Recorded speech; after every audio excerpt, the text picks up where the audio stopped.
नमस्कार दोस्तों, मैं सुनील शुक्ला आप डीवीएस परिवार की ओर से आप सभी का स्वागत करता हूँ।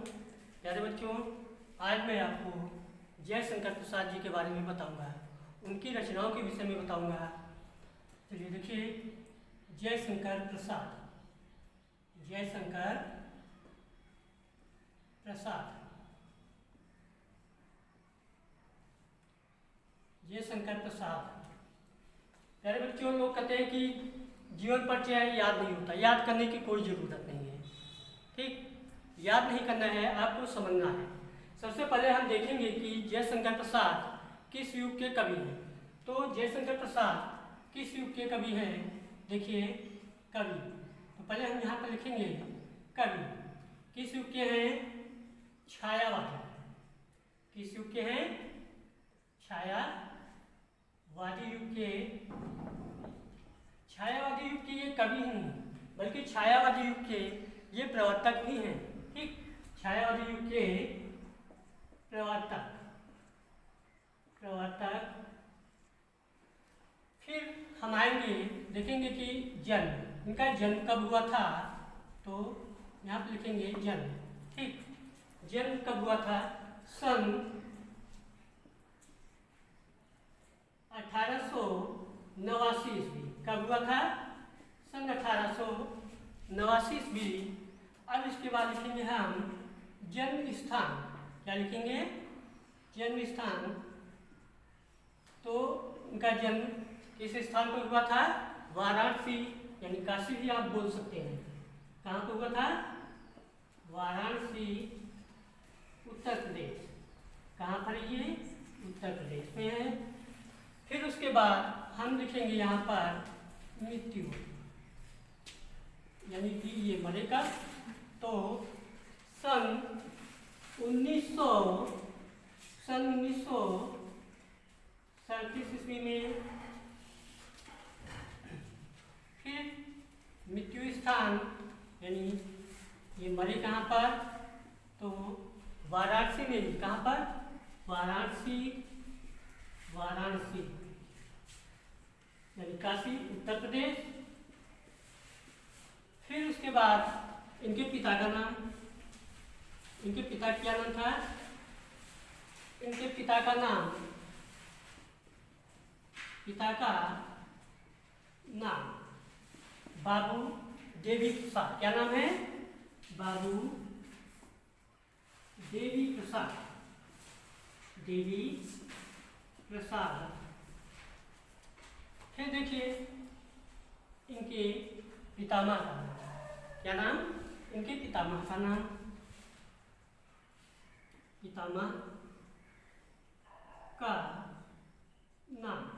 तो इनके पितामह का क्या नाम है? शिवरत्न साहू।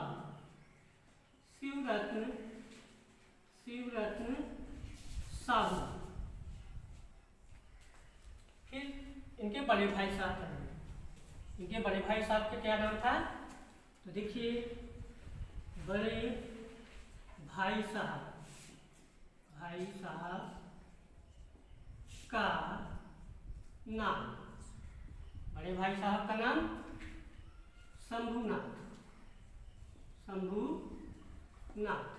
शंभूनाथ जी इनके बड़े भाई साहब थे। फिर उसके बाद देखिए, ये किस कॉलेज में पढ़ाई किए थे, यानी किस स्कूल में इन्होंने शिक्षा प्राप्त किया, इसको भी आप देखिए। तो इनके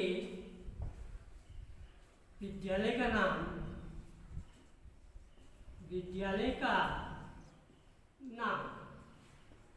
इनके विद्यालय क्या नाम था?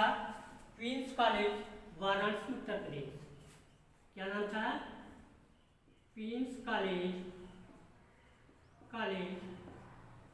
वाराणसी, उत्तर प्रदेश।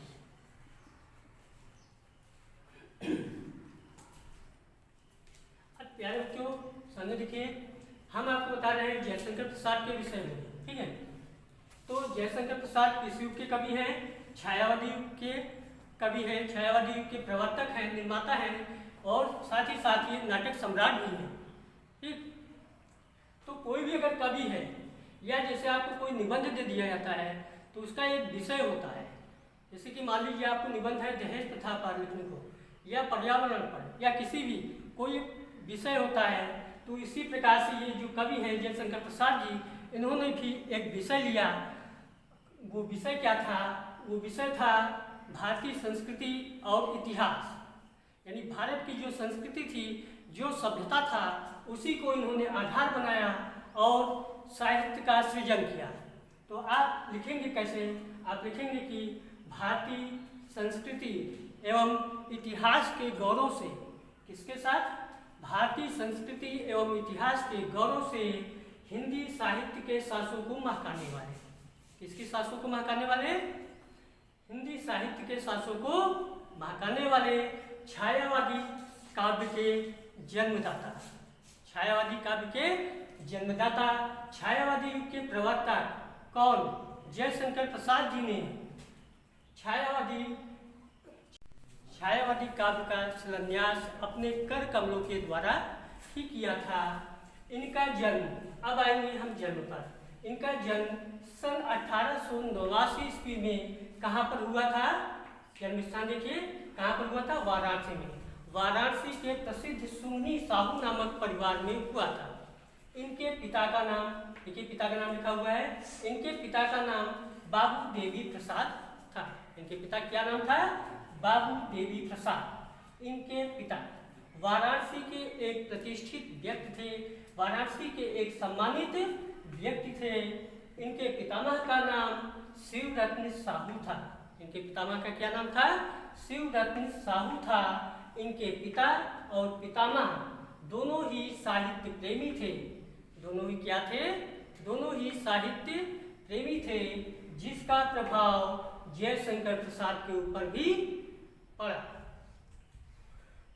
अपनी माता के द्वारा इन्हें तीर्थाटन का अवसर प्राप्त हुआ और ये पुष्कर, उज्जैन, धारानगरी, अयोध्या तथा जगन्नाथपुरी आदि स्थानों का निरीक्षण किया, भ्रमण किया।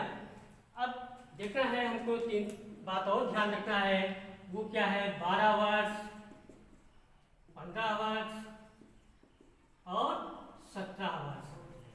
अब इन वर्षों में इनके जीवन में जो जो घटनाएं घटित हुई उसको अभी मैं बता रहा हूँ। जब ये 12 वर्ष के थे, कितने वर्ष के थे?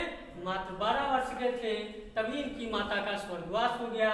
और जब ये क्वींस कॉलेज, देखिए कॉलेज का नाम लिखा हुआ है, इनके विद्यालय का नाम, और जब ये क्वींस कॉलेज वाराणसी में कक्षा 7 में पढ़ते थे, किस क्लास में?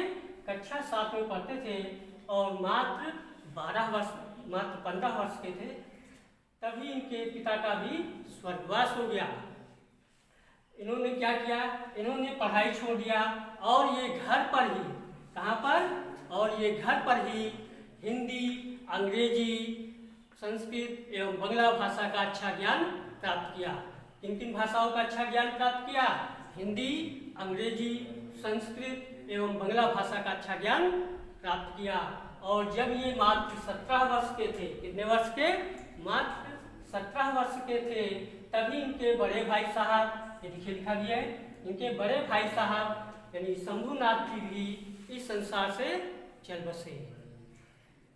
इतना सब कुछ होते हुए भी सरस्वती के इस वरद पुत्र ने हिंदी साहित्य की बहुत सेवा की।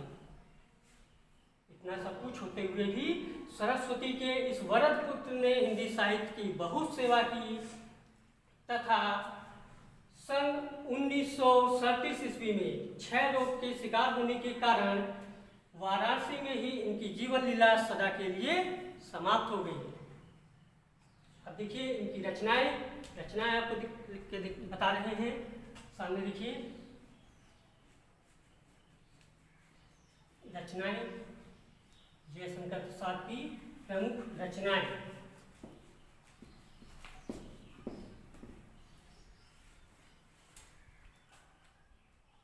रचनाएं हेडिंग डालेंगे। रचनाएं में काव्य पहले आएंगे। काव्य,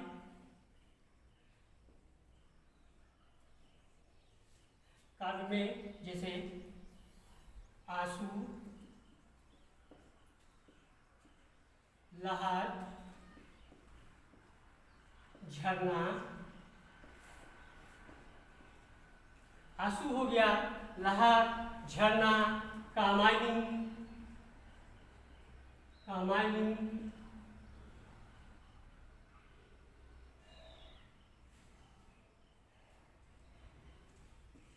कामायनी।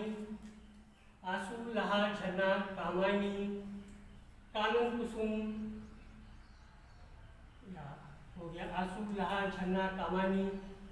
और महाराणा का महत्व, महाराणा का महत्व। उसके बाद आएंगे नाटक। देखिए इनका नाटक कौन कौन सा है। नाटक में चंद्रगुप्त, चंद्रगुप्त, स्कंदगुप्त, स्कंदगुप्त, ध्रुवस्वामिनी, कौन सा है, ध्रुवस्वामिनी, स्वामिनी।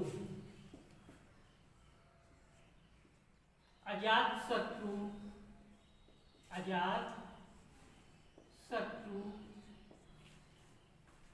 जन्मेजय का नागयज्ञ, जन्मेजय, जन्मेजय,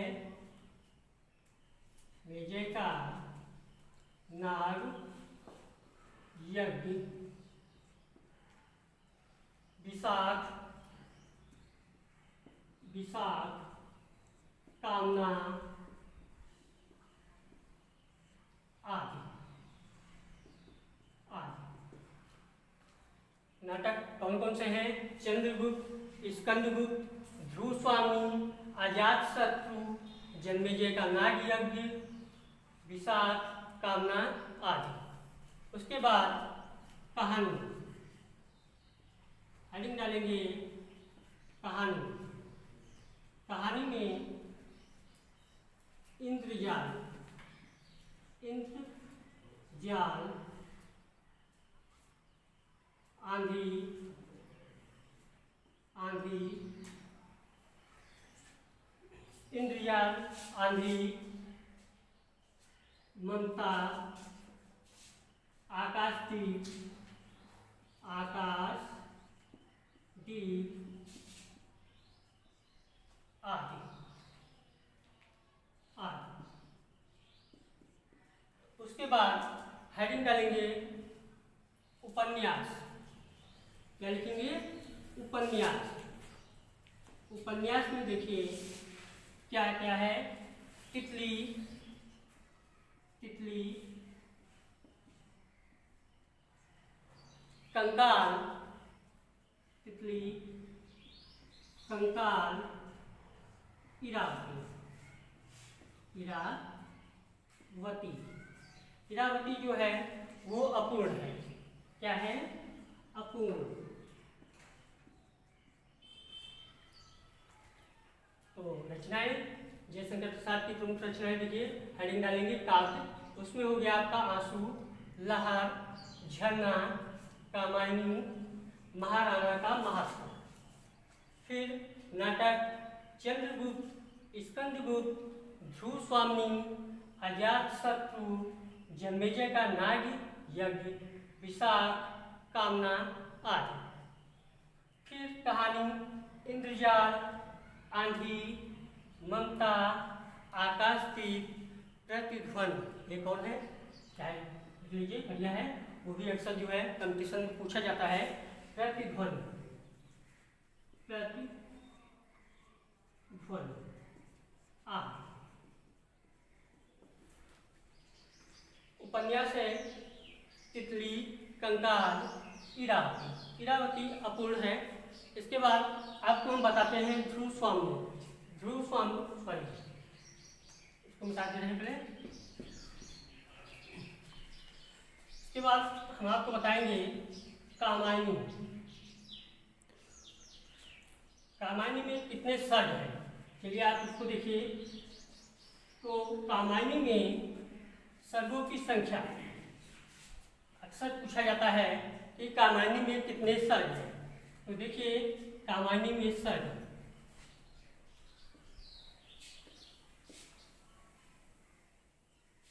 कामायनी में कुल कितने सर्ग हैं? तो कुल 15 सर्ग हैं। अब इन 15 सर्गों के नाम देखिए कौन कौन से हैं। तो देखिए सबसे पहले आता है चिंता, क्या आएगा? चिंता। फिर उसके बाद आशा, फिर उसके बाद श्रद्धा, श्रद्धा, चिंता, आशा, श्रद्धा, फिर काम, फिर वासना, वासना, फिर आएगा लज्जा, क्या आएगा? लज्जा। चिंता, आशा, श्रद्धा, काम, वासना, लज्जा, कर्म, ईर्षा, कर्म, ईर्ष्या, ईड़ा, ईड़ा, स्वप्न, फिर आएगा स्वप्न, संघर्ष, संघर्ष, निर्वेद, स्वप्न, संघर्ष, निर्वेद, निर्वेद उसको त्याग भी बोलते हैं। फिर दर्शन, दर्शन, रहस्य, रहस्य, आनंद, दर्शन, रहस्य, आनंद, आनंद। कामायनी में कुल कितने सर्ग हैं? कामायनी में कुल 15 सर्ग हैं। चिंता, आशा, श्रद्धा, काम, वासना, लज्जा, कर्म, ईर्षा, ईड़ा, स्वप्न, संघर्ष, निर्वेद, दर्शन, रहस्य, आनंद। अब देखिए कामायनी में जो पात्र हैं जैसे कि मनु, मनु, मनु किसका प्रतीक है? तो मनु जो है ये मन का प्रतीक है। किसका प्रतीक है? मन का प्रतीक, मन का प्रतीक। मनु को कामायनी में मन का प्रतीक माना गया है। उसके बाद श्रद्धा, श्रद्धा को हृदय का प्रतीक बताया गया है। किसका? हृदय का प्रतीक। फिर उसके बाद ईड़ा, ईड़ा जो है उसको बुद्धि का प्रतीक बताया गया है। बुद्धि का प्रतीक। फिर उसके बाद मनु हो गए, श्रद्धा, ईड़ा। उसके बाद लज्जा, लज्जा को, लज्जा को रथ का प्रतीक बताया गया है। रथ,